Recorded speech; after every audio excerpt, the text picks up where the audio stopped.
इस मुल्क में मुसलमान जिस जिल्लत व खारी की जिंदगी गुजार रहे हैं, उनके असबाब व इल्ल पर भी हमें तवज्जह देने की जरूरत है। आखिर क्या वजह है कि हम इस मुल्क में बाइज्जत शहरी होने के बावजूद जिल्लत की जिंदगी गुजारने पर मजबूर हो रहे हैं? दरअसल वो काम जिस काम के लिए हमको इस दुनिया में अल्लाह तबारक व तआला ने बर्पा फरमाया था, उस काम को हमने यकसर छोड़ दिया और यकसर भुला दिया।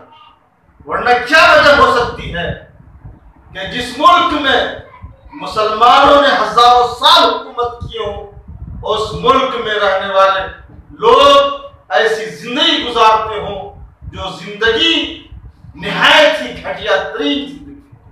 वो काम क्या है? वो काम दावत दीन का है। अल्लाह ताला ने कुरान करीम में इरशाद फरमाया, वलतकुम मिनकुम उम्मतुन यदउना इलल खैर व यअमुरूना बिल मारूफ व यनहौना अनिल मुनकर। के लोगों, तुम में एक ऐसी जमात होनी चाहिए जो लोगों को भलाई की दावत दे, अच्छाई की तरफ बुलाए। और ऐलान फरमाया अल्लाह ताला ने कि ऐसा जो लोग करेंगे वही जमात, वही गिरोह और वही लोग कामयाब है। उलाइका हुमुल मुफ्लिहून का लफ्ज़ फरमाया कि वही लोग कामयाब हैं, वही गिरोह कामयाब। गोया कामयाबी की रात अल्लाह ताला ने दावत दीन पर रखी है।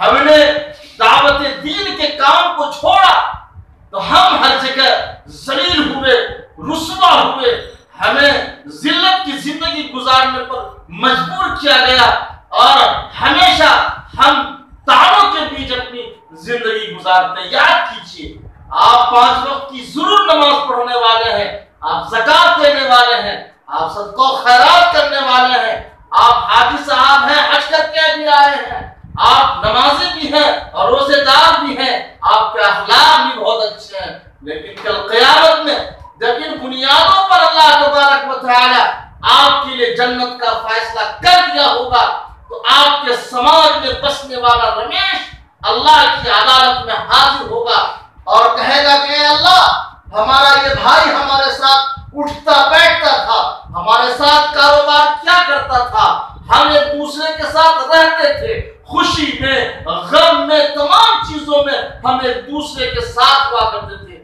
लेकिन ऐ अल्लाह, इस शख्स ने हमारे सामने आपका इंट्रोडक्शन नहीं करवाया, आपका तारुफ नहीं करवाया, और जनाब मोहम्मद रसूलुल्लाह सल्लल्लाहु अलैहि वसल्लम ने जो दीन लाए थे उस दीन का तारुफ नहीं कराया। ऐ अल्लाह, यकीनन ये अपने आमाल की बुनियाद पर आज जन्नत में जा रहा है, लेकिन क्या ये हमारा मुजरिम नहीं है? अब आप